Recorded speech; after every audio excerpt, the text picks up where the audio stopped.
Kinilala ng pamunuan ng Philippine National Police ang malaking papel na ipinagkaloob na base pay hike para sa military and uniform personnel sa pagpapataas ng moral ng mga pulis sa buong bansa. Ayon kay Acting Chief PNP Police Lieutenant General Jose Melencio Nartates Jr., ito ay isang malinaw na pagkilala sa sakripisyo at dedikasyon ng kapulisan sa serbisyo. Nagpasalamat din siya sa Pangulong Ferdinand Bongbong Marcos Jr. sa pagbibigay ng karagdagang sahod sa mga pulis.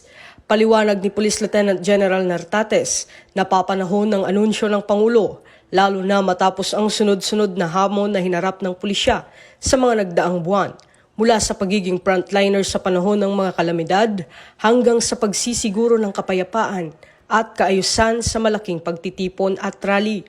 Nitong Miyerkules, Disyembre 3, formal na inanunsyo ni Pangulong Marcos ang pagtaas ng base pay para sa military at uniform personnel, kabilang ang mga pulis. Sasakluin din ang pay hike sa iba pang uniform services, gaya ng mga nasa Department of Interior and Local Government, Philippine Coast Guard, Bureau of Corrections at National Mapping and Resource Information Authority. Ipatutupad ang aumento sa sahod sa tatlong yugto, Enero 1 ng 2026, 2027 at 2028. Ito ang bagong PNP para sa bagong Pilipinas, serbisyong mabilis, tapat at nararamdaman.